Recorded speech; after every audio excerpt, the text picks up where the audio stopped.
মই যে কৈছিলোঁ এৰি নিদিয়ে দাদাই, তেতিয়াও মোক এৰি নিদিলে দাদাই। চবেই এৰি দিলে, দাদাই মোক তেতিয়া এৰি দিয়া নাই, মৰি পেলাও এৰি দিয়া নাই। কফিনত থাকি মোৰ লগত আহিছে আৰু মোৰ কোৱা মানুহ কোনো নাই আজি, কাৰণ মোক তাতেও সোধা নাই ন কোনেও মই ক'ত যাম। মই যদি তাতে মৰি থাকিলোঁ আৰু ময়ো য'ত জুবিন দা নাই, মই জীয়াই থকাৰ কোনো উদ্দেশ্যই নাই। মোৰো এটা সৰু পোৱালি আছে, মই তাহাঁতক যে মই উত্তৰ নিদিওঁ, মোৰ হৈ কোনে উত্তৰ দিব যে সি কেনেকৈ মৰিল। মই দাদাৰ হৈ যিখিনি জানো কৈছোঁ ইনচিডেণ্টটো, মই কেনেকৈ মৰিলোঁ কোনে ক'লে হয় ইনচিডেণ্টটোত। মোৰ ঘৰখনক মই তাত যদি মৰি থাকিলোঁ হয়, 3 দিন নোখোৱাকৈ আছোঁ, মোৰ যদি ষ্ট্ৰক হৈ গ'ল হয়, মই 46 এজৰ মানুহ এটা, মোৰ ঘৰখনক কোনে ক'লে হয় সেইখিনি টাইমত আপোনাৰ মানুহজন কেনেকৈ মৰিল, মোৰতো কোনো কিয় নাই। কিন্তু মই তেতিয়া ভাবিলোঁ, দাদাই সদায় কয় মই আছোঁ নহয়, মোক বহুত দিন আগতে কৈছিল। মোৰ আজি দাদাৰ লগত নিয়েৰ এবাউট 16-17 বছৰৰ ৰিলেশ্যন, কিন্তু মই কোনো মেনেজমেণ্টত নাই, মই অকল মিউজিকতে আছোঁ। মই কোনো এক্টিঙত নাই, কোনো প্ৰমোশ্যনত নাই, কোনো ফুটবল খেলত নাই, মোক কোনো দেখা নাপায় তাত। মই অকল ষ্টুডিঅ'ত থাকোঁ আৰু ষ্টেজত থাকোঁ, মই চাহটোৰ নিচিনাকৈ থাকোঁ তাত। বাকী মই দাদাই ক'ত যাব, কি কৰিব, ক'ত ইনগ্ৰেশ্যন আছে, সেইটো মোৰ কাৰণে নহয়। য'ত মোক বিচাৰে মই তাত যাওঁ। দাদা যেতিয়া মই দেখা পালোঁ দাদাক কফিনত আছে, মোৰ এনেকুৱা লাগিছে দাদাই মোক ইয়ালৈকে লৈ আহিছে, কাৰণ মোৰ ইয়াত কোনো নাই। লণ্ডিমাক দাদাই কয় নহয়, তই মোৰ নিজৰ বন্ধু নিচিনা, তোৰ শেখৰক মই গতালোঁ, সেনেকুৱা টাইপ মোৰ ফিল হৈছে। এতিয়া মোক কোনোবাই মাৰি পেলালেও মোৰ কথা নাই। নমস্কাৰ, মই চক্ৰপাণি পৰাশৰ। খুব দুখত আছোঁ, খুব বেদনাত আছোঁ আমি সমগ্ৰ অসমবাসী। আৰু তাৰ মাজতেই মই এজন বিশেষ ব্যক্তিৰ ঘৰলৈ আহিছোঁ, লগ কৰিবলৈ আহিলোঁ তেখেতক। আৰু এটা বিশেষ ফেচবুক পোষ্ট ভাইৰেল হৈ আছে, অনুপম চক্ৰৱৰ্তী সাংবাদিক অনুপম চক্ৰৱৰ্তীৰ পেজৰ পৰা ভাইৰেল হৈছে। আৰু সেই তাত কিছুমান কথা কোৱা হৈছে, যিবিলাক কথা শেখৰ গোস্বামীয়ে কৈছে। আৰু বৰ্তমান সময়ত মই শেখৰ গোস্বামীক লগ কৰিবলৈ আহিছোঁ। মোৰ লগত আছে শেখৰ দা। শেখৰ দা নমস্কাৰ। সকলোৱে গম পাইছোঁ, সকলো কথা চলি আছে। মই কেইটামান কথা ডাইৰেক্ট আপোনাক সুধিবৰ বাবে আহিছোঁ। প্ৰথম কথা, এই যিটো আপোনাৰ পোষ্ট হোৱাটছএপত যিখিনি আপুনি কথা পাতিছিল, এইখিনি কাৰ লগত পাতিছিলে আপুনি? সেইটো আমাৰ আমাৰ ফেন ক্লাবৰ প্ৰেচিডেণ্ট জুবিন দা ফেন ক্লাবৰ, সি মেছেজ কৰিছিল। তাক সি কিবা কিবি সুধিলে, এনেকৈ সুধিলে আপুনি ক'ত, মই বোলো মোৰ ঘৰত। এনেকৈ কওঁতে সেনেকৈ কিবা কিবি কথা ওলাওঁতে কিবা কিবি কথা কৈ আছিল সি। মই এনেকৈ লিখি গৈছোঁ, মই বহুত ডিষ্টাৰ্ব হৈ আছোঁ। ফাৰ্ষ্ট অফ অল মই আহি পেলাই মই না ঘৰত থাকিম না মই তাতে যাম, মই কি কৰিম। যাওঁতে সিদিনাখন একেলগে গৈ, এতিয়া মই অকলে ইয়াতে ঘৰত সোমাইছোঁ যদি মই না খাব পাৰিছোঁ না শুব পাৰিছোঁ। দিলোঁ তাক মেছেজখিনি লিখি, সি কিবা কিবি সুধিছিল তাকো মই দিছিলোঁ। এইখিনি তাৰ লগত মোৰ পাৰ্চনেল মেছেজহে আছিলে। এই পাৰ্চনেল মেছেজখিনি গৈ এতিয়া ৰাজহুৱা হ'ল, আৰু ৰাজহুৱা হোৱাৰ পিছত আমাৰ মনত প্ৰশ্ন উদয় হৈছে, এই জুবিন গাৰ্গৰ মৃত্যুত ক'ৰবাত ৰহস্য আছে নেকি, এনেধৰণৰ বহুত প্ৰশ্ন উদয় হৈছে। গতিকে সেই প্ৰশ্নখিনিকে মই শেখৰ গোস্বামীক সুধিব বিচাৰিছোঁ। মোৰ পোনপটীয়া প্ৰশ্ন শেখৰ দা, জুবিন দাৰ লগত আপোনালোক কেতিয়া ছিংগাপুৰলৈ গৈছিলে, কোন তাৰিখে? আমি 17 তাৰিখে ৰাতিপুৱা 8:30 বজাত ফ্লাইট আছিল ডাইৰেক্ট ইয়াৰ পৰা ছিংগাপুৰ, গ্ৰুপ এয়াৰলাইন্স। ঘৰৰ পৰা মই 5:30 নে 6টা বজাত ওলাই গ'লোঁ, যাই পেলাই তাতে পাইছোঁ। তাৰপিছত দাদা আহিছে, সেইদিনাখনে গৈছিলোঁ। আৰু তাত গৈ অনুষ্ঠান কোনদিনা আছিলে? তাত অনুষ্ঠান 20 তাৰিখে আছিল, 21 তাৰিখে আমাৰ ৰিটাৰ্ণ আছিলে। তাত গৈ পেলাই তাত কি হৈছিলে গোটেই ঘটনাটো ক'ব নেকি? আৰু মই জনামতে সেইদিনা আপোনালোক সাঁতুৰিছিলে, কোনোবাই কৈছে স্কুবা ডাইভিং হৈছিলে, কোনোবাই কৈছে সাঁতুৰিছিলে, কোনোবাই নাও লৈ গৈছিলে। প্ৰথম পৰ্যায়ত গোটেই কথাখিনি খেলি মেলি হৈ আছিলে। প্ৰপাৰ কথাখিনি শেখৰ দা আপোনাৰ মুখেৰে জানিব বিচাৰিছিলোঁ, সেইদিনা গোটেই ঘটনাটো কি হৈছিল, আপোনালোক ক'ত আছিল, কিয় তালৈ গ'ল, কি কাৰণে যাবলগীয়া হ'ল, আৰু কেইবাটাও প্ৰশ্ন মই গোটেইখিনি সুধিম আপোনাক। একচুৱেলি সেইখিনি প্ৰথম আৰম্ভ কৰিছোঁ। আমি গৈ তাতে হোটেল দুপৰীয়া 3টামান বজাত পালোঁগৈ, 3টা 3:30মান বজাত। তাৰে টাইমত 3টা 3:30, আমাৰ ইয়াৰ টাইমত আগত হ'ব। তো পেন পেচিফিক বুলি আছিল হোটেলখন। আৰু তাৰ মই জনাত মানে আমি সোধোতে কৈছিলে তাৰ সন্মুখতে কনভেনশ্যন হল এটা আছিল, তাতেই প্ৰগ্ৰেমটো আছিল। আৰু প্ৰথম আমি 17 তাৰিখে গৈ পাইছোঁ, 17, 18, 19 আমাৰ প্ৰগ্ৰেম নাছিল, 20 তাৰিখে প্ৰগ্ৰেম আছিল। 21 তাৰিখে আমাৰ ৰিটাৰ্ণ গৈ পোৱাৰ দিনা আমি ক'তো ওলাই যোৱা নাই তাতে হোটেলতে থাকিলোঁ ভাত পানী খাই পিছদিনাখন কোনোবা তাতে আমাৰ ইউনিভাৰ্ছ ষ্টুডিঅ' থাকে নহয় কিবা যে এইবিলাক স্থান থাকে তাতে আমাৰ লগত যোৱা বাকী দুজন এনেকৈ ফুৰিবলৈ গৈছিল মই আগতেও জুবিন দা বৌ মই আমি আমাৰ গোটেই টীম আগতেও যোৱা 7-8 বছৰ আগত এবাৰ গৈ আহিছোঁ ছিংগাপুৰ আছাম এছ'চিয়েশ্যনৰ অনুষ্ঠানত সেইকাৰণে মোৰ এফালে দায়িত্ব আছিল মই তাতে বেছি দিন আগত গম পোৱা নাছিলোঁ ছিংগাপুৰ যাম বুলি ঘপককৈ প্ৰিপেয়াৰ হ'ব লগা হ'ল তাৰপিছত মই প্ৰথমে গম পোৱা নাছিলোঁ মই অকলে যে যাম দুদিনমান আগতেই গম পাইছিলোঁ মই অকলে যাম তো দাদাই এতিয়া কি গাব আগদিনালৈকে আমি ৰৈ বিনালে চিনেমাৰ কামেই কৰি আছিলোঁ মই ঘৰত ৰাতি 2-1:30 বজাত আহিছোঁ দাদাই এতিয়া কৈছোঁ তয়ে যাবি তয়ে বজাব লাগিব বুলি যে ক'লে মই নিজে প্ৰিপেয়াৰ হোৱা নাছিলোঁ মই ইনষ্ট্ৰুমেণ্টটো লৈ যোৱা নাই মই অকল লেপটপটো লৈ গৈছোঁ এবিলটন লাইব্ৰেৰী ছফ্টৱেৰ এটা আছে তাতে দাদাক ট্ৰেক বজাই দিলোঁ দাদাই মাজত ৰখি দিয়ে কথা কয় সেইকাৰণে ট্ৰেকো বজাব নোৱাৰোঁ আৰু অকলে মই এজন মানুহে কীবৰ্ড বজাম নে ড্ৰাম বজাম নে গীটাৰ বজাম সেইটোকে প্ৰিপেয়াৰ কৰিবলৈ লেপটপটো তাতে হোটেলতে ৰুমটোত লগাই লৈ মই প্ৰিপেয়াৰ কৰি আছিলোঁ গান দাদাক সুধিছিলোঁ কি গান গাব দাদাই মোক কৈছিলে তাতে যোৱাৰ দিনা এইটো ভূপেন হাজৰিকাৰ গান এটা দি অনুষ্ঠানটো আৰম্ভ কৰিব বুলি কৈছিলে কিবা অনুষ্ঠানটো ভূপেন হাজৰিকাৰ নামতো আছিল স্বৰ্গীত তো ভূপেন হাজৰিকাৰ নিয়ৰৰ ফুল গানটো দি আৰম্ভ কৰিব সেইটো গানৰ কাৰণে মই তাৰে লোকেল অসমীয়া মানুহ এজনৰ পৰা মই কীবৰ্ড এখন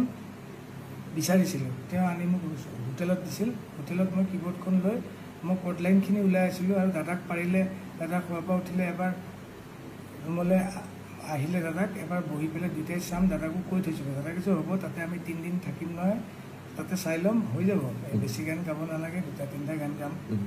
মই সেনেকৈ প্ৰিপেৰেশ্যন কৰি আছিলোঁ কিন্তু আমাৰ সেইদিনাখন আমি ইভিনিং মই প্ৰিপেৰেশ্যন কৰি ইভিনিং আমাৰ বাহিৰলৈ ডিনাৰ বুলি নহয় বাহিৰলৈ আমি এনেই ফুৰিবলৈ ওলাই যোৱা নিচিনা হ'ল ওচৰতে খোজকাঢ়ি ৱাকেবল তাৰপিছত যাওঁতে তাতে ছাইডত ৰেষ্টুৰেণ্ট আছিল তাতে ষ্টেজত গানো গাই থাকে তাতে আমি বহিলোঁ তাতে লেডি এগৰাকীয়ে গান গাই আছিল লেডিগৰাকী যিটো ভিডিঅ' ভাইৰেল হৈ আছে তাতে গান গাই আছিলে আমি তাতে বহিলোঁ দাদাই খুব ভাল পালে দাদাই যে নিজে তাত টেষ্ট অফ হেভেন্স গানটো গাইছিলে তাতে দাদাই মোক নিজে কৈছিলে তই ভিডিঅ'টো কৰ মই ভিডিঅ'টো দাদাই কোৱাৰ আগতে কৰিছিলোঁ মানে দাদাই গান গাব গৈছে যিহেতু ভিডিঅ'টো মই কৰোঁ চিন এটা থাকক দাদাই কৈছে ভিডিঅ'টো যদি কৰিলি আৰু 2টামান ক্লিপ লৈ পেলাই অসমত কাৰোবাক দি দে আৰু চবকে বজাব দে আৰু তলত লিখি দিব দিবি 31 অক্টোবৰ ৰৈ বিনালে ৰিলিজ হ'ব সেইটো যাতে দিয়ে মই তাৰপিছত দাদাই সেই মানুহজনীয়ে গান গোৱাৰ পিছত মানুহজনী নামিও আহিল দাদাৰ লগত বহিছে গোটেই এক্টিভিটিছখিনি মই এনেকৈ ভিডিঅ' লৈ প্ৰথম কাৰোবাক দিলোঁ অতুনু ভূঞাকো দিলোঁ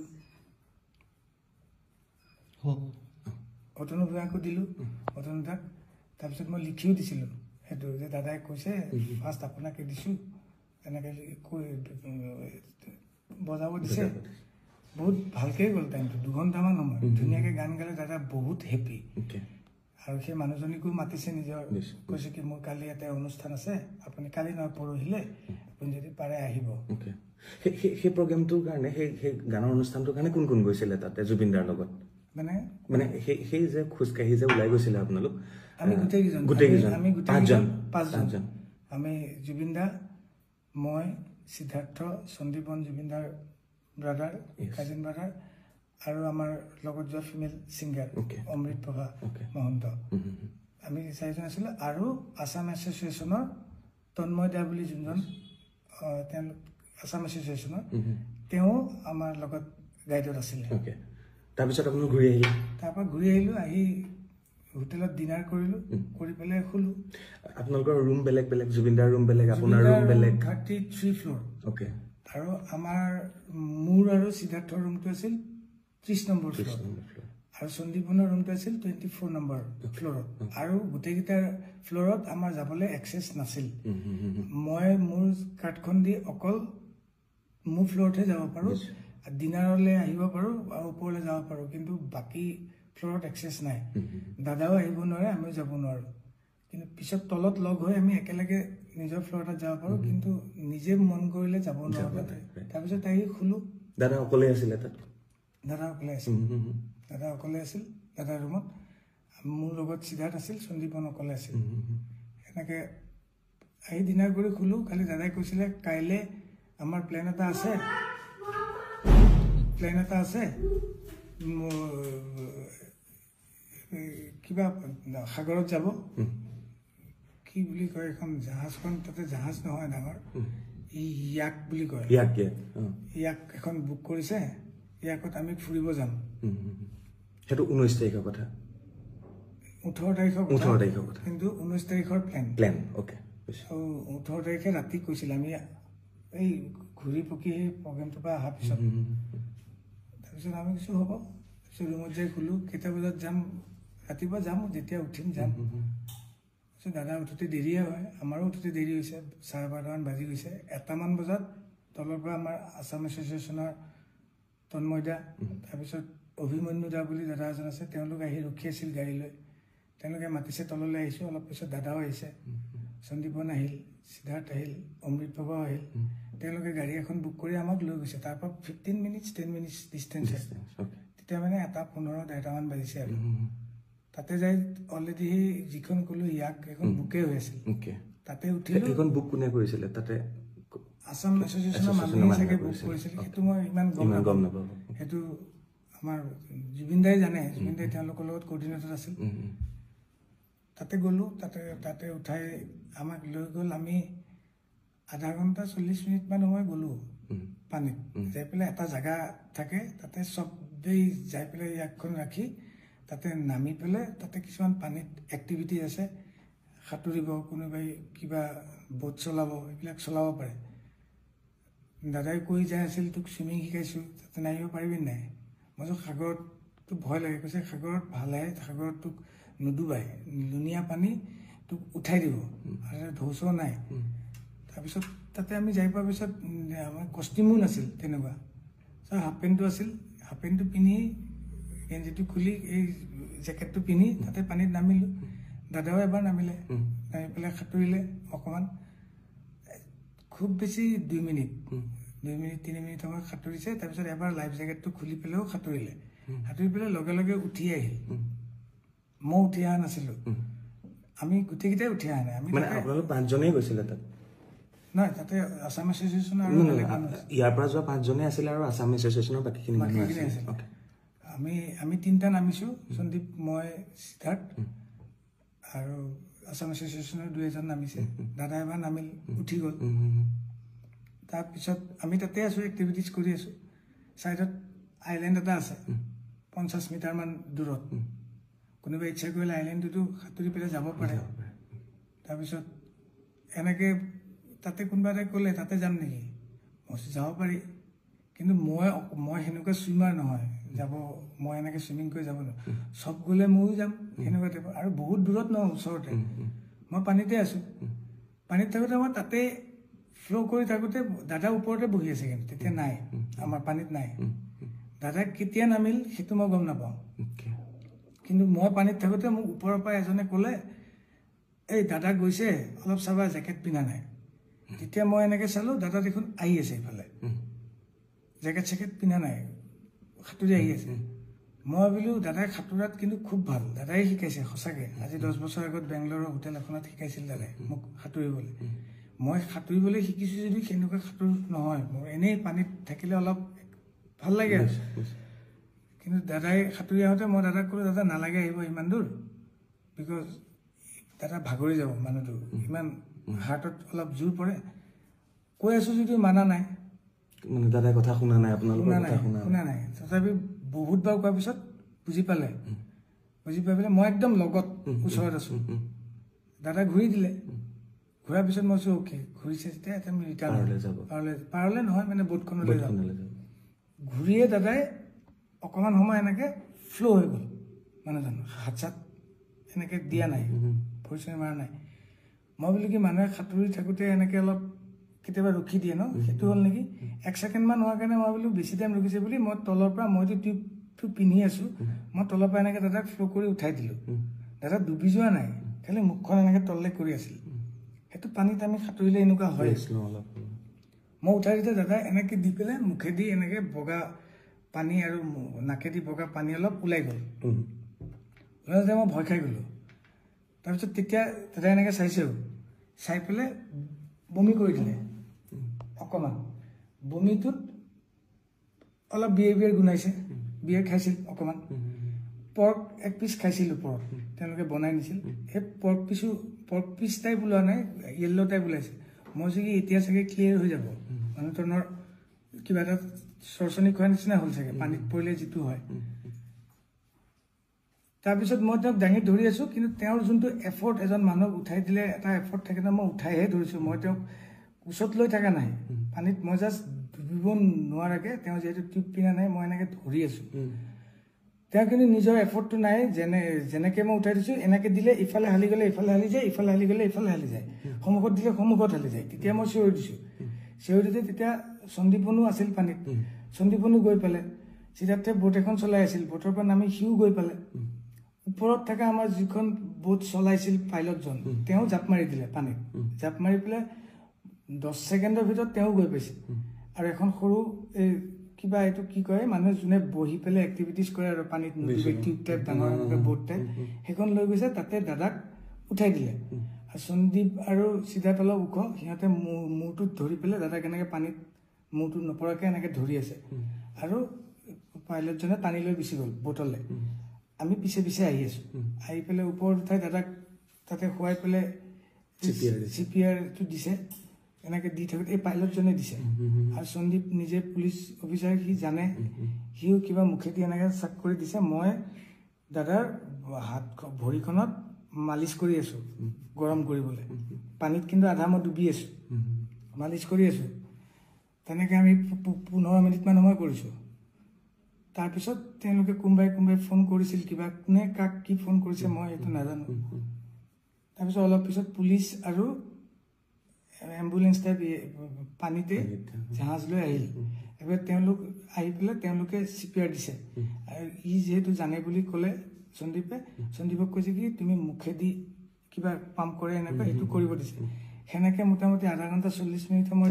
দিছে মানে গাড়ী কিন্তু জাহাজখন মুভো কৰি আছে পাইলটজনক কৈছে তুমি চলোৱা মই তাতে এনেকৈ মালিচে কৰি আছোঁ খালি মই তাৰ পৰা উঠি আহি ছাইডত বহি লৈছোঁ কাৰণ এইখন মুভ কৰিব এতিয়া আৰু এনেকৈ আধা ঘণ্টামান আগতে আমি বেলেগ এটা পৰ্ট পালোহি আমি যোনটো পৰ্টৰ পৰা আহিছিলোঁ সেইটো পৰ্টলৈ অলপ দূৰ হয় সেইকাৰণে ওচৰৰ পৰ্ট এটাত আহিলোঁ ওচৰৰ পৰ্টত আহোঁতে অলৰেডি তেওঁলোকে মেডিকেলৰ কোনোবা মানুহ তাতে কৈ থৈছে টীম এটা ৰেডি হৈ আছিল অহাৰ লগে লগে আমাক পাৰ পোৱাৰ লগে লগে আমাক কৈছে আপোনালোক চব ছাইড হওক আমি চব ছাইড হ'লোঁ ছাইডত বেলেগ এখন মানুহ ৰখা বোট এখন আছে তাতে ৰখিব দিলে আমি তাতে নামিলোঁ তেওঁলোকে আহি পেলাই দাদাক চিপিআৰ দিছে কিবা মেচিন নমাইছে অক্সিজেন দিছে কিবা চেলাইন টেলাইন দিছে এবাৰ তাতেও আধা ঘণ্টা 40 মিনিট সময় তেওঁলোকে কৰি আছে তেতিয়াই মই দাদা আঙুলিটো এনেকৈ চাইছিলোঁ আঙুলিটো বুঢ়া আঙুলিটো মই ভৰিখন যে মালিচ কৰি আছিলোঁ বুঢ়া আঙুলিটো নীলা টাইপ হৈ গৈছে মই ভগৱানক খালি মাতি আছোঁ মহামৃত্যুঞ্জয় মন্ত্ৰ গাই আছোঁ মই বোলো কি নীলা কিয় হৈ আছে আঙুলিটো ৰঙা হ'ব লাগিব দাদাৰ উঠখন সদায় ৰঙা হৈ থাকে নীলা টাইপ হৈ গৈছে মই তেতিয়া ভাবিছোঁ নীলা কিয় হৈ গ'ল তেতিয়া মই নাৰ্ছজনীক সুধি আছোঁ তেওঁলোকক সুধিলে তেওঁলোকে ক'বলৈও মানে তেওঁলোকে ভালকৈ ইংলিছটোও নকয় কিবা তাতে মই কৈছোঁ পালছ আছে নে নাই তেওঁলোকে মোক এনেকৈ দেখাইছে আমাক কিন্তু যাব দিয়া নাই ছাইডত ৰখিব দিছে তাৰপিছত অলপ পিছত বেলেগ আৰু টীম আহিল পুলিচৰ এনেকুৱা এম্বুলেঞ্চ টাইপ এনেকুৱা মানুহে কিবা লৈ আহিছে দাদাক টানি নি তাহাঁতকে উঠাই গ'ল আমাক কৈছে আপোনালোক কোনো মুভ কৰিব নোৱাৰি ইয়াতে থাকক তেতিয়া লগত সিদ্ধাৰ্থ গৈছে এজনকহে যাব দিয়ে সিদ্ধাৰ্থ গৈছে তেওঁ যিহেতু আমাৰ মেনেজাৰ তেওঁৱে যাব তেওঁ কৈছে সন্দীপ মই অমৃত বাবা আমি বাকী 3টা যিকেইটা আছিলোঁ আমি ইয়াৰ পৰা যোৱা আৰু বাকী অসম এছ'চিয়েশ্যনৰ মানুহখিনি আমি তাতে থাকি গ'লোঁ আধা ঘণ্টা 40 মিনিটমান পিছত সিদ্ধাৰ্থে ফোন কৰি পেলাই বেলেগ এজনক কৈ পেলাই মোক সুধিছে মই ল'লোঁ মোক কৈছে জুবিন দা আৰু নাই তাৰপিছত আৰু আমি তাতে থাকি গ'লোঁ সেই যে আপুনি যেতিয়া উঠাই আনিছে ক'বলৈ গ'লে সেই নীলা যে হৈ গৈছিলে উঠখন আঙুলি এতিয়া ভাবিছোঁ যেতিয়া দাদা নীলা হৈ গৈছিল চাগে দাদা পানীৰ পৰা যেতিয়া উঠাই আনিলোঁ তেতিয়া জুবিন দাৰ প্ৰাণ গৈছে চাগে তেতিয়াই গৈছে বাকীখিনি এফৰ্ট যিখিনি দিছে সেইখিনিত চাগে নৰ্মেল মানুহ এজন নোহোৱালে ৰিকভাৰ কৰিলে হয় তেওঁ সেইটো ৰিকভাৰ কৰিব নোৱাৰিলে তাতে কিছু সময় গ'ল সেইকাৰণে এতিয়া 2 নম্বৰ কথা মই সুধিব লাগে এইখিনি প্ৰশ্ন সেইকাৰণে আপোনাক সুধিছোঁ তাতে এটা ভিডিঅ' ভাইৰেল হৈ আছে যেতিয়ালৈকে জুবিন দাই এখন কিবা উঠিবলৈ বিচাৰিছে তাৰপিছতে ভিডিঅ'টো সিমানতে কটা গৈছে তাৰ পিছৰ ভিডিঅ'খিনি নাই সেইখিনি ভিডিঅ' ক'ৰবাত কাৰোবাৰ লগত আছে নেকি সেইটো ভিডিঅ' তাৰে কোনোবা মানুহে কৰিছিল আমি তাতেতো পানীতে আছোঁ আমিতো ভিডিঅ' কৰা নাই প্ৰথমবাৰ যোনটো ভিডিঅ' মই চাইছোঁ এতিয়া ওলাইছে যে তাতে মানুহজন এনেকৈ ষ্টিফ হৈ পৰি গৈছে কোনোবাই কৈছে তেওঁ ষ্টিফ হৈ পৰি যোৱা নাই যোনটোত এনেকৈ উঠিব গৈছিল সেইটোত কোনো পানীৰ পৰা এনেকৈ ডাইৰেক্ট উঠিব নোৱাৰে তাত কাৰণ প্ৰেছাৰটো নাথাকে সেইটোত ধৰিলে এনেকৈ উল্টিয়ে যাব দাদা উল্টি গৈ পেলাই এনেকুৱাকৈ শুই যোৱাৰ নিচিনা হ'ল শুই যাওঁতে মই কিন্তু পানীত নাই যদিও পানীত আছোঁ মই এখন অৰেঞ্জ কালাৰ তাতে মই বহি আছিলোঁ মই মানে দাদা যেতিয়া পানীত অকলে এক্টিভিটিজ কৰি আছে তেতিয়া মই বহি চাই আছোঁ বোলো মানুহজনে ক'ৰবাত মিষ্টেক হ'বও পাৰে কাৰণ সন্দীপ আৰু সিদ্ধাৰ্থ তেতিয়া পানীতে আছে দাদাৰ লগতে আছে তথাপি মই অবজাৰ্ভ কৰি আছোঁ কিবা ক'বও পাৰে কিবা মই দাদাকে চাওঁচোন দাদাই কি কৰে দাদাই যিহেতু মোক চুইমিং শিকাইছে দাদাই তেতিয়া কি কৈ আছিলে দাদাই তেতিয়া এনেকৈ শুই পেলাই কৈ আছে ইয়াতে নুডুবতো খুব ভাল লাগে শুই থাকিব পাৰি একদম এনেকৈ সেইকাৰণে মানুহে ইয়াত ভাবিছে সেইখিনি টাইমত দাদাৰ কিবা হ'ল বুলি আচলতে মানে তাৰপিছত দাদা আকৌ মুভ হৈছে দাদা মুভ হৈ চুইমিং কৰিছে চুইমিং কৰি জেকেটটো খুলি পেলাই 10 ছেকেণ্ডমান আকৌ সাঁতুৰি তেতিয়া সন্দীপন দাদাহঁতে একেলগে ফটো উঠিছে তাতে পানীতে ফটো উঠি দাদা এই ওপৰত উঠিল বহিল দাদা ওপৰত উঠি যেতিয়া বহি আছে সেইটোৰো ভিডিঅ' তেওঁলোকৰ হাতত আছে দাদা যে ওপৰত আহিল বহিল তেওঁলোকৰ তাত নিশ্চয় থাকিব গোটেইখিনি যদি কৰিছে তাৰপিছত আমি কিন্তু পানীতে আছোঁ মই পানীত আছোঁ সন্দীপনো ওপৰত আহিছে দাদাৰ লগত তাৰ পিছৰবাৰ যেতিয়া দাদাই গ'ল তেতিয়া সন্দীপনো গৈছে আৰু আছাম এছ'চিয়েশ্যনৰ মানুহ এজনো লগত গৈছে কিন্তু দাদাই তেতিয়া জেকেট পিন্ধি যোৱা নাছিল তেতিয়া কিন্তু মই অলপ দূৰত আছোঁ পানীত ইফালে চাই থকা নাছিলোঁ এজনে কৈ দিলে মই তোমাক যে ক'লো এজনে কৈ দিলে যে দাদা জেকেটটো নিপিন্ধাকৈ গৈছে তেতিয়া মই চাইছোঁ দাদা জেকেট নিপিন্ধাকৈ আহিছে তেতিয়া মই দাদাক ৰিটাৰ্ণ কৰিবলৈ ট্ৰাই কৰি আছোঁ ৰিটাৰ্ণ কৰিছোঁ তাৰপিছতে দাদা ফ্লট হ'ল তাৰপিছত ঠাইত আনিলোৱে ইয়াৰ পিছত আৰু এটা প্ৰশ্ন আহে দাদাৰ চিজাৰ আছে সেই বেমাৰটো আছে আৰু দাদাক চাগে ডক্টৰেও বহুতবাৰ কৈছে যে পানী জুই এইবিলাকৰ পৰা আঁতৰি থাকিবৰ কাৰণে আপোনালোক দাদাৰ লগত থকা মানুহ সিদ্ধাৰ্থ হওক আপুনি হওক কিয় এবাৰো মানা নকৰিলে আপোনালোকে এই প্ৰশ্নটো বাৰে বাৰে ছ'চিয়েল মিডিয়াত সুধি আছে বাৰে বাৰে আপোনালোকক প্ৰশ্ন কৰি আছে কি কাৰণে এবাৰো নক'লে যে আৰু এই গোটেই প্লেনিংটো কি কাৰণেনো যাবলগীয়া হ'ল তাত ইয়াত আপুনি এবাৰো মানা কৰা নাছিলে মানা কৰা মানে মই সেইটো মোৰ যিটো কামৰ কাৰণে গৈছোঁ আৰু মই এজন মিউজিচিয়ান জুবিন দাৰ ৰেকৰ্ডিষ্ট যোনে জানে মোক গম পায় বাকী প্ৰগ্ৰেমতো মোক যোনে দেখে মই অকল গানটো দাদাক ৰেডি কৰি দিওঁ মই ষ্টেজত বজাওঁ ষ্টুডিঅ'ত ৰেকৰ্ডিং কৰোঁ গানখিনি বাকী আমাৰ এটা মেনেজমেণ্ট টীম আছে মেনেজমেণ্ট টীমে আমাক যদি কয় আজি অমুকত যাব লাগিব ইমান বজাত প্ৰগ্ৰেম আছে আপোনাক অমুক হোটেল দিয়া হৈছে আমি আজি অমুকত ডিনাৰ কৰিম আমি অমুকত লাঞ্চ কৰিম আমি অমুকত যাম ফুৰিব তেওঁলোকৰ যোনটো প্ৰচিডিঅ'ৰ থাকে সেইটো প্ৰচিডিঅ'ৰতে আমি মুভ কৰিব লাগে আৰু ময়ো তাত অকলে এজন মিউজিচিয়ান আৰু কোনো নাই তেওঁলোকৰ প্লেনত মোক যোনটো কৈছে পাৰ্চনেল যোনটো প্লেন আছিল দাদা নোযোৱাকৈ ইউনিভাৰ্চেল ষ্টুডিঅ'ত তাতে মই যোৱাই নাই এইটোত দাদাও আছে তাতে মই যাব লাগিব মোক যিহেতু কৈছে তই ক'ত ব'ল তাতে মই গৈছোঁ পানীত নামিব নালাগিছিল ক'ৰবাত যাব নালাগিছিল সেইটো বস্তু মোতকৈ বেছি মোৰ কাৰণেও নতুন জেগা এখন মই গৈছোঁ দাদাহঁতৰ সাহসতে গৈছোঁ মোৰো কোনো নাই আৰু দাদা তাতে সেনেকুৱা জেগাত আগত গৈছে সেনেকুৱা সাগৰত পানীত নামিছে মই নামিও পোৱা নাই সাগৰৰ পানীত মই তেনেকৈ নামিও পোৱা নাই তো মোৰ কাৰণে একেবাৰে নতুন দাদাই কৈছে নাম সাঁতুৰিবি ইয়াতে পাৰিবি ইয়াতে উঠাই দিব এবাৰ চাবলৈ চবৰে মন যায় তাতে যিহেতু এক্টিভিটি যিহেতু মই সেইটো বুলিহে নামিছোঁ তাতে মই দাদাক মানা কৰা দৃষ্টতাটো মোৰ নাই মই কৰিব নোৱাৰোঁ সেইটো এটা দাদাক যোনে সদায় সেই বস্তুখিনি চাই মই অকল গানৰ মিউজিকৰ বস্তুখিনি চাওঁ যোনে জানে মোৰ তাতকৈ ওপৰত ষ্টুডিঅ'ত দাদা গান গোৱা আৰু ষ্টেজত দাদা গান গাওঁতে গানটো কি গাব মই দেখাই নিদিওঁ দাদাক কোনটো গান গাব দাদাই যদি কয় এইটো গান গাম মই তাৰ লিৰিক্সটোহে ওলাই দিওঁ পিছফালে বজাওঁ আৰু মোৰ একো এক্টিভিটিজ নাই এই জুবিন দাৰ লগত যে দুজন চৰকাৰী চিকিউৰিটি আছে তেওঁলোক যোৱা নাছিলে হয় নাই যোৱা তেওঁলোক যোৱা নাই এইটো মেনেজমেণ্টেও লৈ নাযায় ক'তো লৈ নাযায়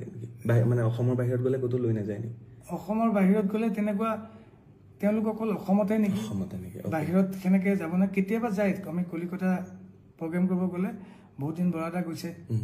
এনেকে আগত বৰুদা থাকোঁতে গৈছিল কিন্তু এটুত কিয় নগ'ল কি হ'ল সেইটোত মানে মই সঁচাকৈ একেবাৰে নাজানো সেইটো মানে মোৰ মূৰৰ বাহিৰৰ কথা সেইটো মানে মই তেওঁলোক আচলতে জুবিনদাৰ এমপ্লয়ী নে গভৰ্ণমেণ্টৰ এমপ্লয়ী তেওঁলোকে কি চিষ্টেমত থাকে সেইটো মই নাজানো খালি দাদাৰ লগত দুজন পিএছত থাকে সেইটো মই জানো সাঁতুৰি থকা সময়ত আপুনি বাৰে বাৰে জুবিনদাক কৈছিলে যে প্ৰথমবাৰ কোৱা নাই প্ৰথমবাৰটো ওচৰত আছিল পিছৰবাৰ যেতিয়া চবে ক'লে প্ৰথমবাৰ জেকেটটো পিন্ধি আছিল পিছৰবাৰ যেতিয়া জেকেট পিন্ধা নাই তেতিয়া মই দাদা ধুনীয়াকৈ সাঁতুৰি গৈ আছিল কিন্তু মই যেতিয়া বেছি দূৰলৈকে গৈ আছে তেতিয়া মই কৈছোঁ কি ইমান দূৰ নাহিব আমি মানে দাদাই যাব পাৰিলে হয় চাগে মোৰ তেতিয়াৰ সময়খিনি অনুভৱ কিন্তু দাদাই বহুত ভাগৰ লাগি যাব পাৰে ইমান দূৰ সাঁতুৰিলে কাৰণ মোৰো পানী তেনেকৈ এক্টিভিটিজ কৰি থাকোঁতে মোৰো ভাগৰে লাগিছে মই দাদাৰো ভাগৰ লাগিব পাৰে সেইকাৰণে মই কৈছোঁ দাদা বলক ৰিটাৰ্ণ হওক আৰু দাদাক এবাৰ ক'লে দাদাই কথাবিলাক নুশুনিছিল নিজে যিটো ভাবে সেইটোৱে কৰি আছিল কোনো মানা কৰিলেও নুশুনে কথাবিলাক যিমানখিনি বাৰু ট্ৰাই কৰিছোঁ শুনিছিল কিন্তু মানুহটোৱে ঘূৰিছিল ৰিটাৰ্ণ হৈছিল মোৰ কথাটো শুনি ৰিটাৰ্ণ হৈ পেলাইতো 1 ছেকেণ্ডো নহ'ল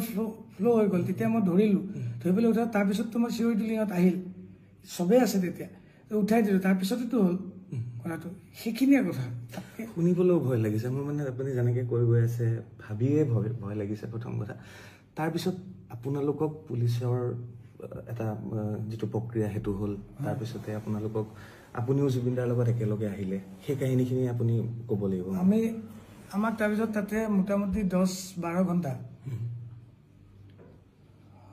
বেছিয়ে হ'ব ইমানখিনি সময় আমাক কাষ্টাডিত ৰাখিছে তেওঁলোকে যোনটো পৰ্টৰ পৰা আহিছিলোঁ তালৈ আমাক লৈ গৈছে আমাক একো বস্তু লাগিবও দিয়া নাই তেওঁলোকৰ ফৰেনচিক মানুহ আহিছে নাৰ্কটিক্সৰ মানুহ আহিছে তাতে ড্ৰিংকছৰ বটল বিয়েৰৰ বটল যি য'ত পাইছে খোৱা ফুডছ এভৰিথিং তেওঁলোকে কালেক্ট কৰিছে আমাক লৈ গৈছে এটা ছিংগল ৰুমত আমাক স্পষ্টীকৰণ লৈছে কি হ'ল কাহিনীটো আপোনাক যেনেকৈ ক'লো তেনেকৈ সুধিছে তাত যেনেকৈ কৈছে পুলিচক মোৰ যদি ৰিপৰ্টটো তাৰ পৰা ইয়াতে পঠাবই তেওঁলোকে পুলিচ ৰিপৰ্ট এটা পঠাই নহয় মোৰ স্পষ্টীকৰণটো তাতে এইখিনিয়ে আছে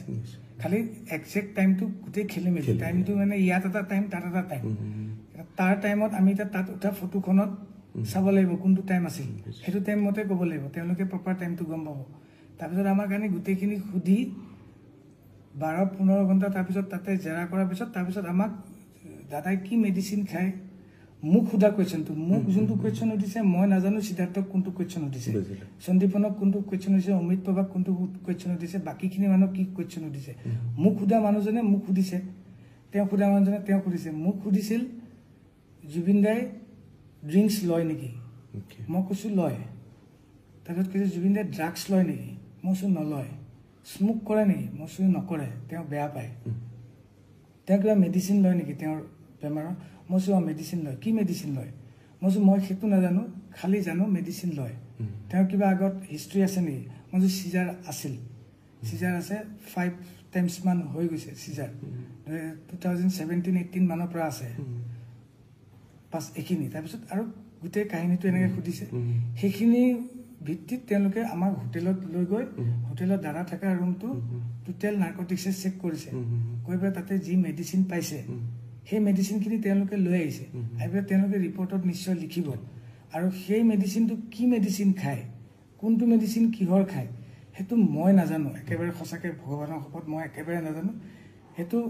চাগে আমাৰ মেনেজমেণ্টে গম পাব কি ঔষধ খায় কি ক্ৰাইটেৰিয়া থাকে দাদাৰ কোন পিএছঅ' যাব লাগে কোন চিকিউৰিটি যাব লাগে ক'ত যাব লাগে ক'ত যাব নালাগে মোক য'ত ক'ব মোক বুলি নহয় আমাৰ নিচিনা আৰু আমি 8-10টা এটা টীম থাকে আমাৰ ইয়াত অসমত প্ৰগ্ৰেম কৰিলে বা কলিকতাত প্ৰগ্ৰেম কৰিলে আমি সদায় মেনেজমেণ্টকহে ফ'ল' কৰোঁ আমাক মেনেজমেণ্টে যদি কয় অমুকত যাব লাগিব আপোনালোকৰ হোটেল অমুকত আপোনালোকৰ থকাটো অমুকত আপোনাৰ খোৱাটো অমুকত আজি অমুকত যাম আজি ইমান বজাত চাউণ্ড চেক ইমান বজাত ষ্টেজ আমি সেইখিনিতহে ফ'কাছত থাকোঁ বাকী দাদাক যদি কোনোবা এজন মানুহে লৈ যায় মিটিং কৰে কনফাৰেঞ্চ কৰে তাতে আমাৰ যোৱাটো কম্পালচৰি নহয় বা আমাক যাব নিদিয়ে যদি দাদাই বিচাৰে পাৰ্চনেলি কাৰোবাক যে মোক এতিয়া শেখৰক লাগিব মই গান গাম তেতিয়া মোক তাৰ মানুহে যদি কয় যে আপুনি শেখৰ নেকি শেখৰ কোন মাতিছে তেতিয়া মই যাই তাতে এটেণ্ড হ'ম তাৰ আগত মই সোমাবও নোৱাৰোঁ মই যাবও নোৱাৰোঁ তাৰপিছত দাদাৰ নশ্বৰ দেহটো কেনেকৈ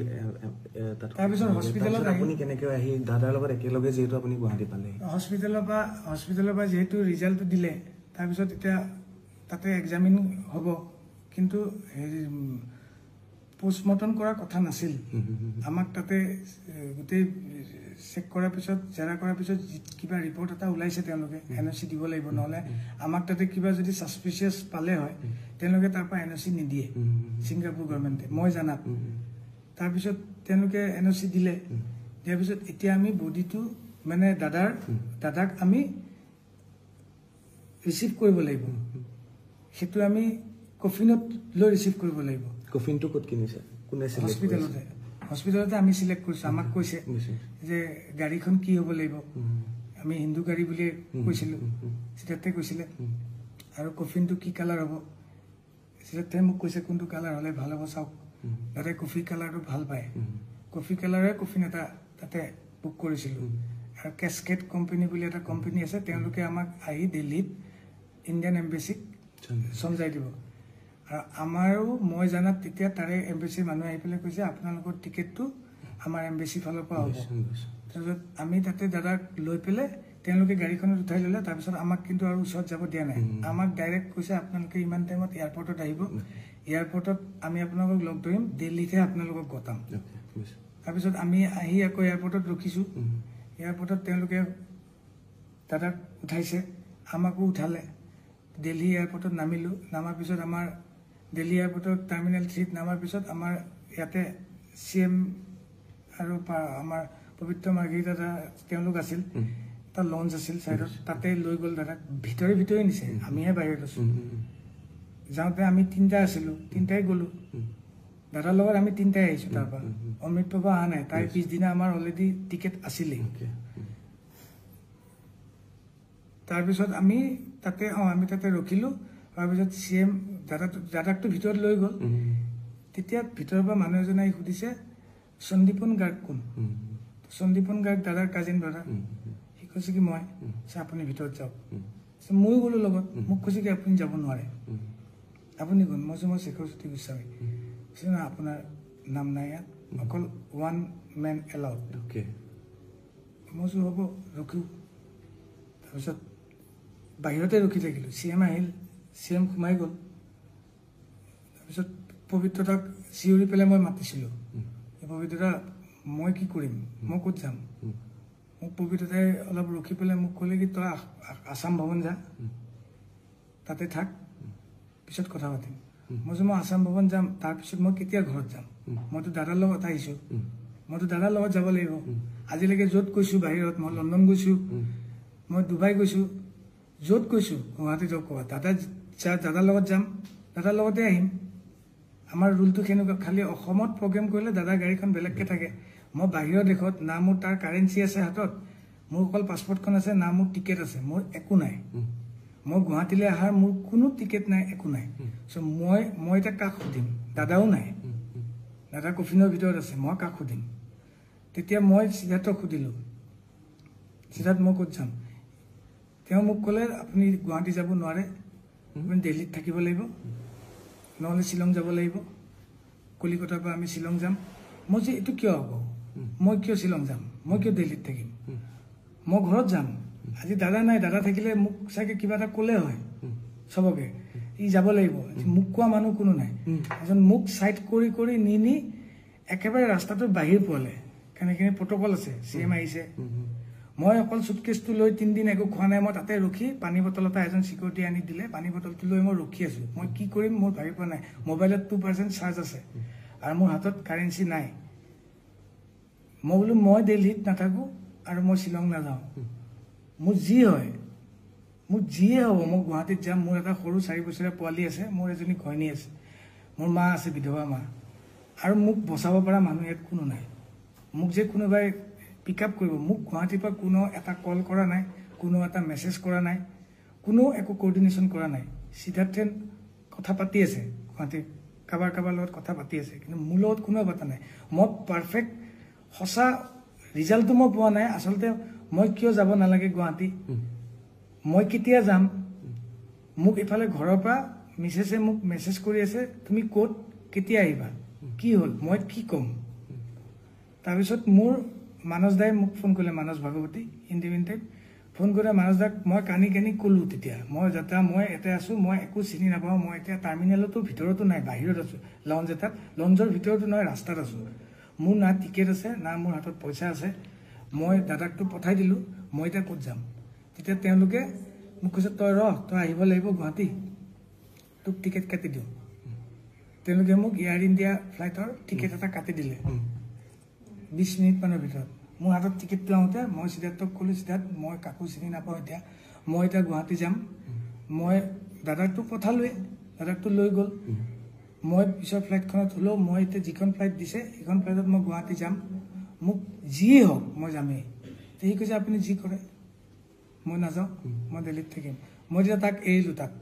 এৰি পেলাই মই অকলে যাই টাৰ্মিনেল 3 সোমালোঁ সোমাই পেলাই মোৰ 4:25 ফ্লাইট আছিল বৰ্ডিং মই 2:30 বজাৰ ভিতৰতে যাই পেলাই মোৰ 28 নম্বৰ গেট আছিল তাতে যাই বহি আছোঁ তাৰপিছত ফ্লাইট লেণ্ড কৰিলে মোক আমাক টাইম হ'ল আমি সোমালোঁ সোমাই পেলাই মই না কিবা এটা কথা ক'ব পৰা অৱস্থাত আছোঁ বৰ্তমানো মই নাই না কিবা এটা খাব পৰা অৱস্থাত আছোঁ পানী বটল এটা এজন অসমীয়া মানুহে আহি দিলে মোক তাতে পানী বটলটো খাই মই ফ্লাইটখনত উঠিলোঁ নেটৱৰ্কো নাই ফোনটো কাম নাই কৰা 2.5 ঘণ্টা 3 ঘণ্টা পিছত গুৱাহাটীত লেণ্ড কৰিলোঁ লেণ্ড কৰাৰ লগে লগে মই তলত দেখিছোঁ এসোপা মানুহ নীলা কাপোৰ পিন্ধা গ্ৰাউণ্ড ষ্টাফ ভৰ্তি 300-400 মই কৈছোঁ দাদাটো অলৰেডি আহি গ'ল 1:30 বজাতে দাদাক আমি ৰিকভাৰী কৰিছোঁ মানে সমজি লৈছে পবিত্ৰ দাহঁতে এতিয়ালৈকে মানুহবিলাক ৰখি আছে কিয় ৰখি আছে তাৰপিছত মই মোৰ 6 সেন্সত যিটো আহিছে মই ভাবিছোঁ কি চাগে মোক ভাবি আছে চাগে কোনোবাই মই ইয়াতে আহিছোঁ কোনোবাই চাগে গম পাইছে ময়ো এটা মানুহে বেলেগকৈ থিমটো লৈ আছে ন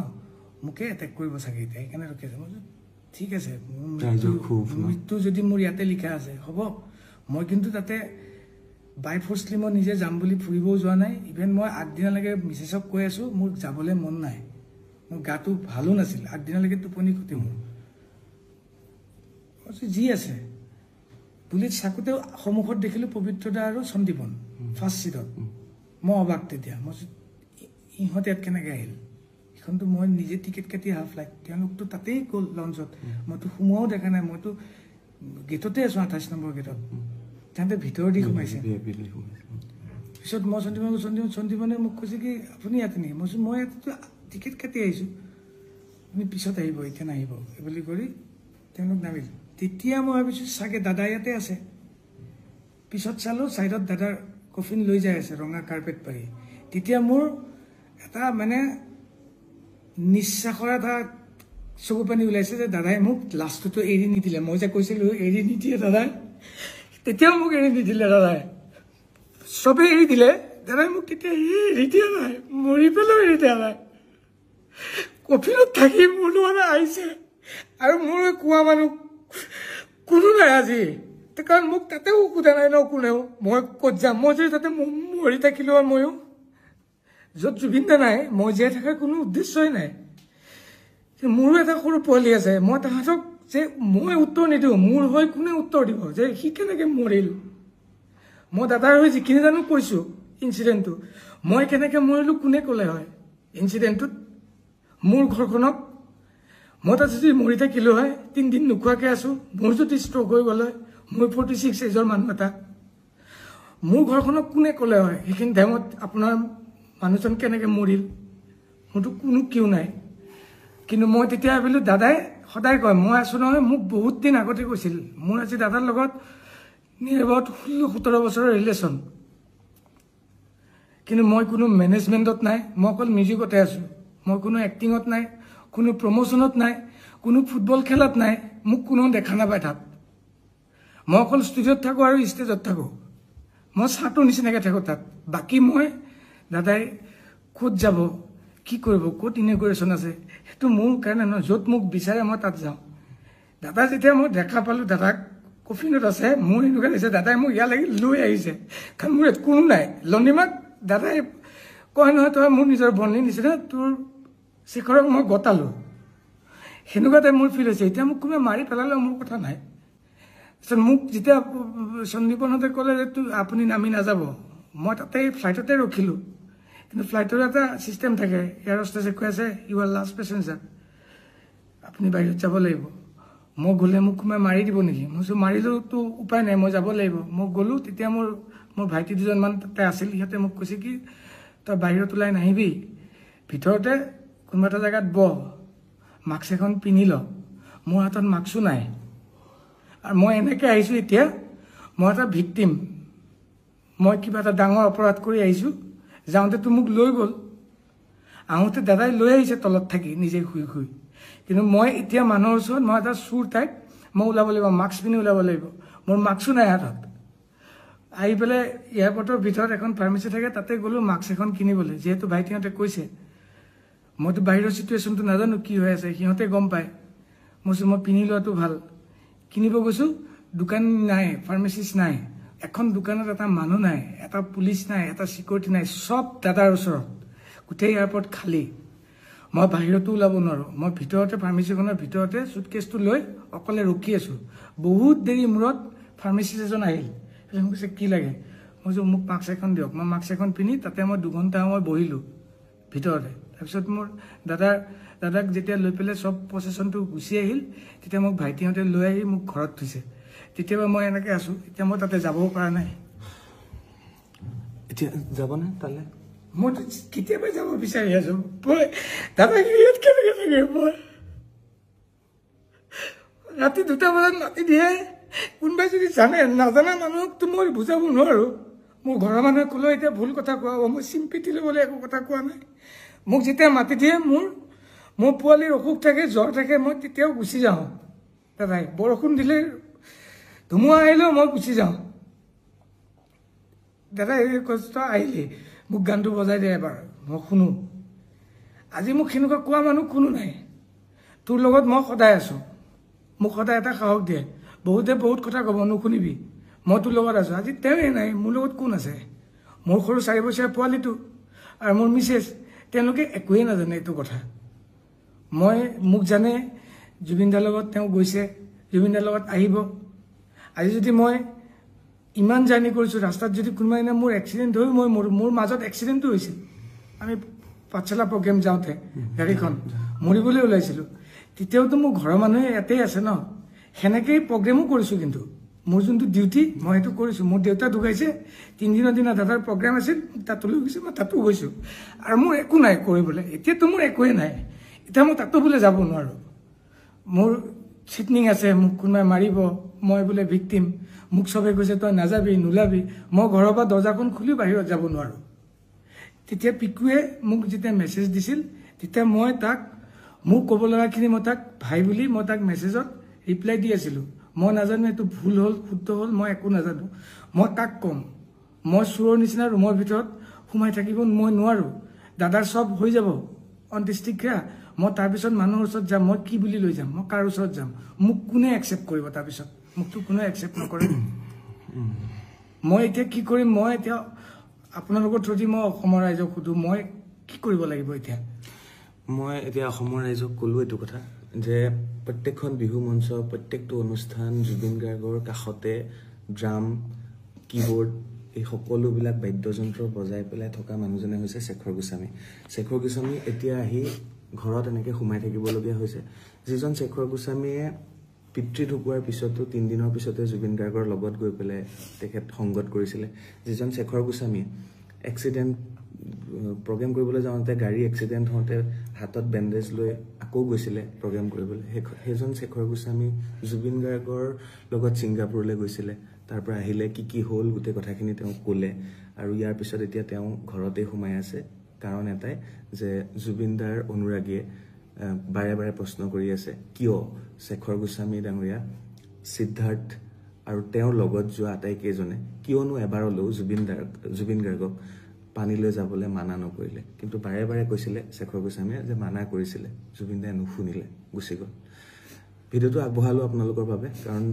শেখৰ দাৰ লগত ঘনিষ্ঠতা এটা আছিল। জুবিন দাৰ লগত যেনেকৈ আছিল, মই তেওঁক ক'লোঁ, সুধিলোঁ আপোনাৰ কিবা ক'বলগীয়া আছে নেকি, কওক। সেইটো মোৰ দায়িত্ব এজ এ সাংবাদিক হিচাপে, আৰু এই কথাখিনি আপোনালোকলৈ আগবঢ়ালোঁ। কিবা যদি ভুল ভ্ৰান্তি হৈছে তেতিয়াহ'লে আপোনালোকে কমেণ্ট কৰক আৰু কি কৰিব লাগে শেখৰ গোস্বামীয়ে কমেণ্টতে আপোনালোকে জনাব বুলি আশা কৰিছোঁ। ধন্যবাদ।